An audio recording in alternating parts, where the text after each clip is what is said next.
cause the pH to become more acidic and therefore more damaging to the gastric lining. It can be caused by a number of things.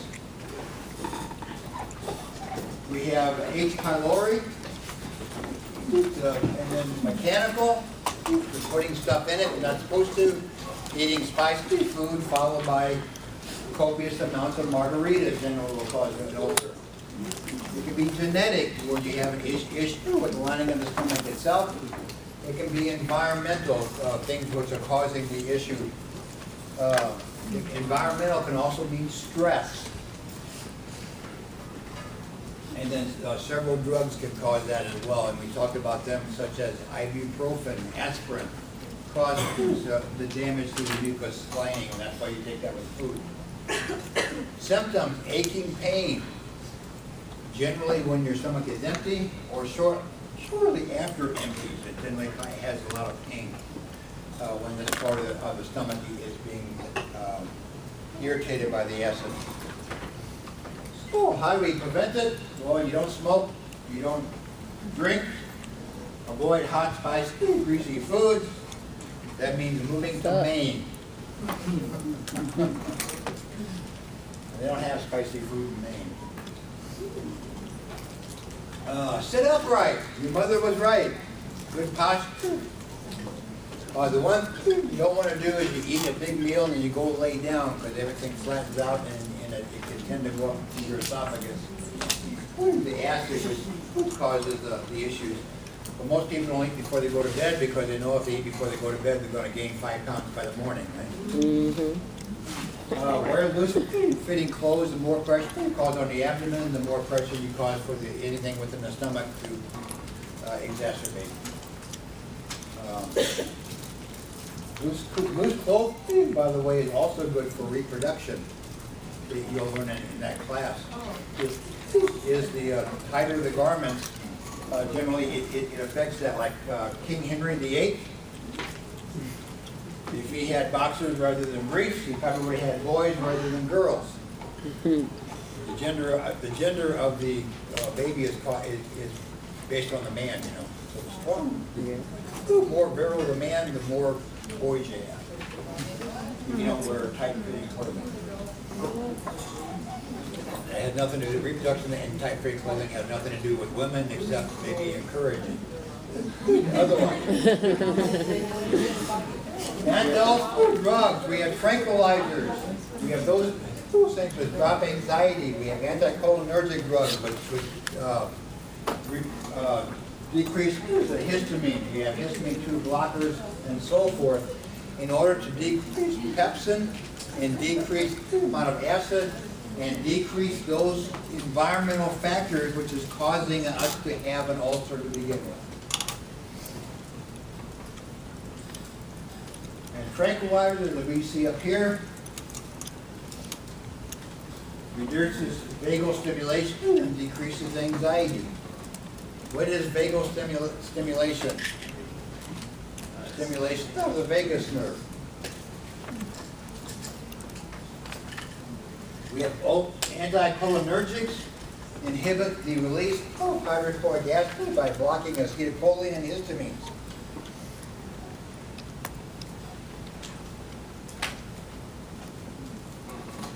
We have our friends antacids. They had, I guess Tums was having a real bad time with failed. So a few years back they had Tums, a good source of calcium. And I knew a neighbor, her and her daughter would take 2 to 4 Tums per day just to make sure they got enough calcium.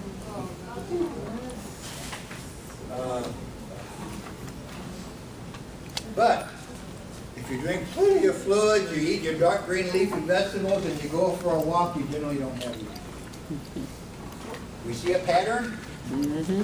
There you go. Okay, anti-ulcer drugs action neutralize gastric acid, reduces pepsin activity. Systemic side effects, as we can see here. Now systemic Things like magnesium in your antacid will cause diarrhea, and the aluminum in your antacid may cause constipation. It's interesting, you can get Rolaids, for example, and you can take 4 or 5 Rolaids, 4 or 5, and take it with 2 glasses of water. You know what it becomes? A laxative. It becomes a laxative. Yes, sir. Why does Pepto-Bismol turn your tongue blue? Well, turn your tongue black? It's already pink. You just caught that, didn't you? Yes. I have no idea. It's probably just from the component or the chemical within it. Not everybody has that response. It's generally a chemical response within individuals. I thought it was from the bismuth. Pardon? Bismuth. Yes, bismuth, thank you. But it doesn't happen to everyone. It's selective. I think my little brother had that problem. He's kind of weird anyway. He can't wear aluminum or can't wear metal against his body or anything because it causes breakdown of. He wears a watch and within 2 weeks he's already destroyed. But that's just, he's weird. Okay, moving on. Okay, histamine blockers, Tegamed, Xanthopepsid. You probably have seen these on commercials, or have, or still do the same on the counters. All these used to be prescription. Now you can go to Walgreens or Walmart and pick them off the shelf. All it does is reduce the gastric acid. They talk about getting that and going to when you're going to eat a really big meal and it's going to be all blah, blah, blah, take one of these beforehand and then you won't have the problem with ulcer because it reduces the acid content. Because the more spicy food and so forth you put into your body, the more acid which is created and helps break it apart. Side effects, it reduces, promotes healing by eliminating the cause, and then side effects as you can see. Proton pump inhibitors, which decrease the amount of pepsin and acid within the stomach. One of the most popular that is there is Nexium. And probably of the 3 up there, Nexium, Prilosec, and Prevacid, Nexium is probably the most effective.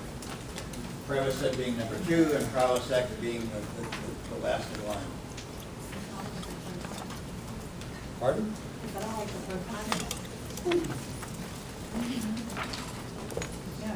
And we have peptide inhibitors like Carafate. Combines with protein to form a thick paste, covering the ulcer and protecting it. These are disgusting pills. If you've never taken one, basically you put it in your mouth and before you can drink water, it's dissolving.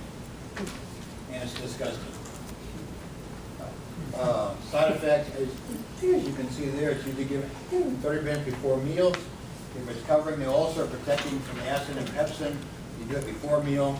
Once you eat, then the acid in your stomach starts churning in preparation of digestion. And then we have prostaglandin E analog, cytotec. Again, just inhibits gastric acid secretion and protects the mucosa. All we're doing here is we're trying to protect the stomach while either it heals itself, protecting on a long-term basis if you do have ulcers and so forth, to prevent further damage. Questions? Are we done? No. That would be good, wouldn't it? Well, the other part I'm going to go through very quickly. We won't spend a lot of time on it at all. For those of you that have a hot date at 3:30, you'll be able to get away. I'm just going to cover this. I'm going to cover this very quickly. There is one or 2 questions on the test that cover this. And I want to make sure I get those. That's the eye. Everyone's got one. You should have at least one. If you don't have one and you're in this class, you're in big trouble. Drugs are as you see here. We have medications like anti-glaucoma. Glaucoma is nothing more than the building of a pressure in the eye. Generally the aqueous humor, vitreous humor can be affected. All we're doing here is we're either allowing the fluid to come out or preventing fluid from coming in, causing more damage to the eye itself.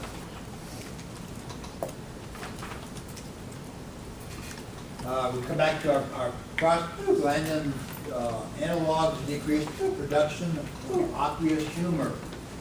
So we don't have that buildup of pressure within the eye itself. Now, why that happens is a number of different things. The number one cause of glaucoma is genetics. Just because you get old doesn't mean you're going to have it.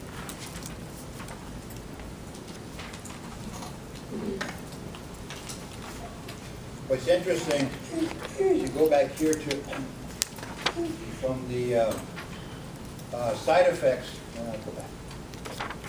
On the side effects, some of those side effects are also found within glaucoma itself. Not the growth of eyelashes.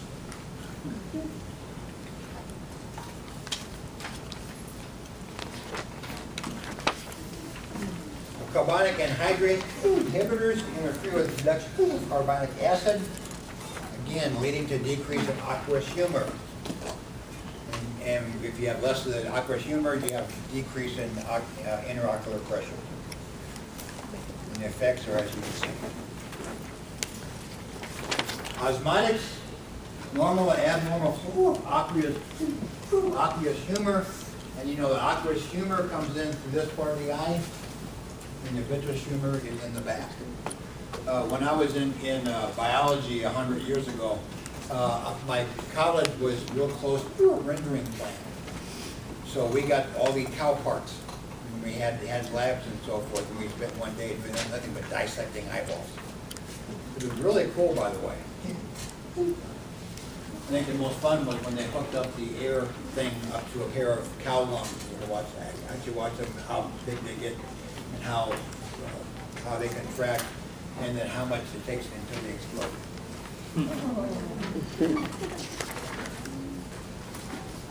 And continuing on,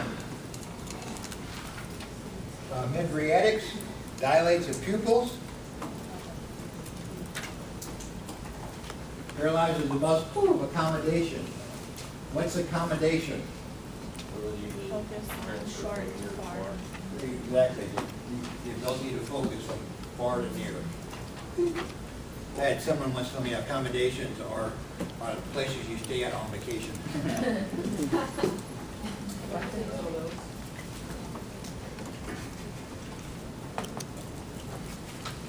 A lot of these medications that you have here are used for diagnostic purposes and not treatment. Ointment of the eye. Put it on the inside of the eyelid and have them blink. Done. You all can do that, I'm sure. The ear.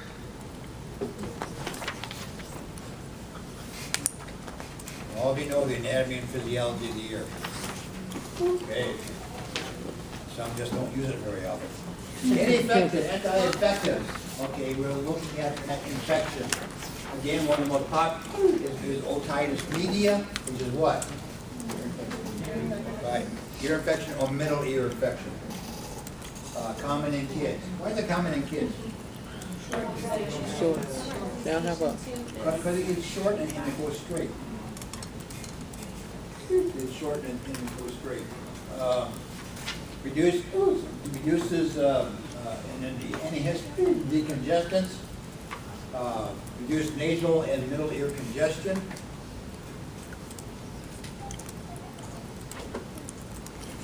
And then we have cerumolytics, which loosen and remove impacted cerumen. There we have A is a kid and B is an adult. And all you're doing is you're pulling the ear to make the tube itself straight. So you can see on the child we're pulling it down because it's already straight. Adult will pull up and back. Causes of the skin, we have all kinds of things that affect the skin. Including our friends, ringworm and the like.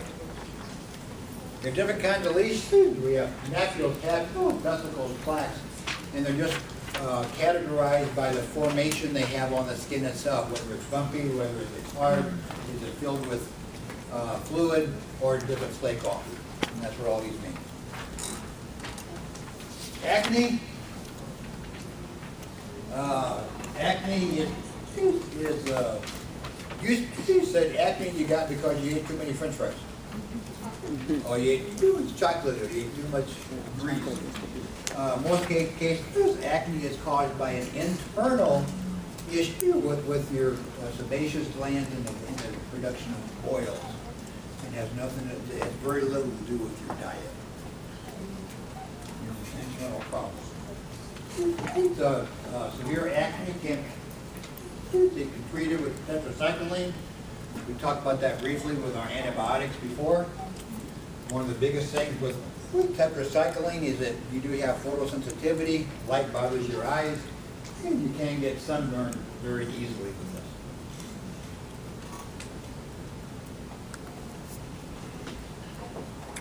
Risk management program includes the implications for clients, healthcare providers, and so forth. Let's see if I even spelled that out. I don't think so. But it will not be on the test. Psoriasis, that has been seen on commercials more and more about having the red patches and so forth. It can go from little patches to covering the skin. I've had patients who, when we changed their bed, you had to shake off the plaque and so forth that fell off from the psoriasis. You almost create another person from all the dead tissue that came off. One of the primary treatments for psoriasis is coal tar and sun lamps. As a matter of fact, or being outside in the sun, ultraviolet light, helps that a lot.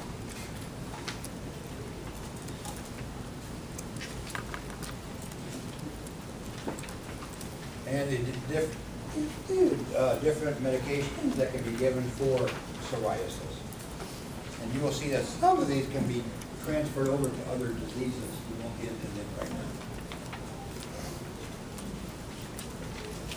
And the eflozumab, acute infection. That is one you'll see again. That one we'll see again. Last one. The last one. One on the slide. Um, Eflozumab, used for acute infection versus chronic. And psoriasis does go through acute phases and chronic phases. And can lay dormant. For example, yours truly has psoriasis, but in most cases it's dormant. And it only comes about either with high stress or with seasonal changes, and then it goes away after. It is not catching. It's just ugly. For nursing processes, for acne and psoriasis, is we're just looking at how we can take care of the person and deal with those issues of embarrassment. Warts, don't handle frogs. Don't kiss them, it will not turn into a prince. And the most popular medication that they use there is salicylic acid in order to just decrease the wart itself and have it go away. One of the household treatments for this is apple cider vinegar and duct tape. Yeah. Suffocated. And that tends to alleviate most warts anyway.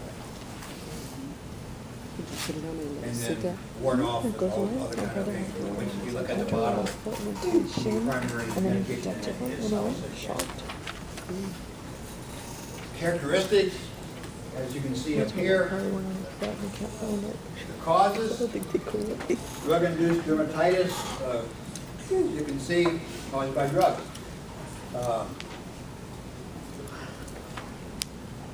And all that happens there, we have when it issues, the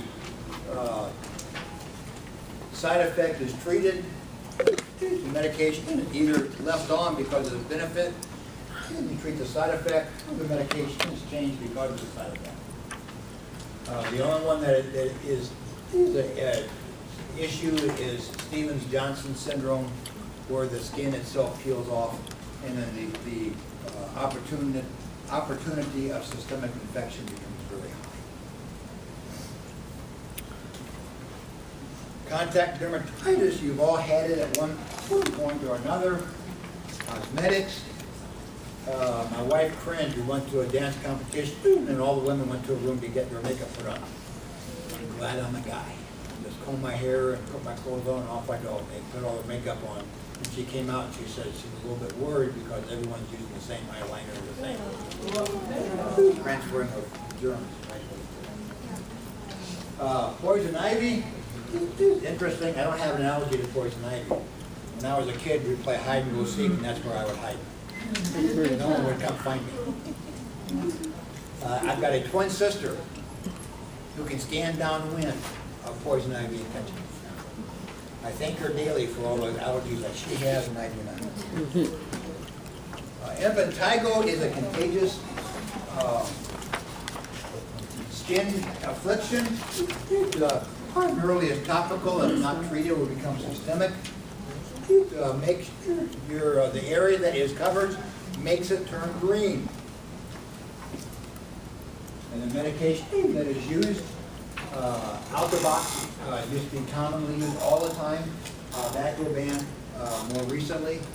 It just kills off the bacteria that is causing the impetigo. If you have any kids in daycare who have this, and they send a letter home and say, "Oh, Billy had impetigo," expect your kid to have it. Just pass it along. It's passed on by contact. Hair loss and baldness. This happens. Treatment: Rogaine, alopecia, aloe wood shop. Anything that will any treating of the underlying cause. You can't treat genetics, but treating of the underlying cause, whatever that may be, tends to stop the baldness, and then you go back to the normal cycle. Sunscreens, SPF. I think they have it up to like 150 now or 200. When I go outside, I use like SPF 100. I burn very easily. I have a sister who will go outside, and within 2 hours, she becomes dark as you. 2 hours, and then she'll stay that skin color until about March, and then it goes away. It's this hyperpigmentation. She never burns. We hate her. Burns and burn preparation is we have sulfamylon, we have silverdine. I'm not going to cover this really in depth because this is something that will be covered also in emergency. We have medications that not only ease the pain and sensation of the burn, but also help to prevent and or kill the bacteria which are now opportunistically invading the body. Question? How many are going to be on this exam? How many what? Questions? 50. And so how about this last chapter? Or was it 1 to 2 I don't know. unit? I guess you'll find out Monday.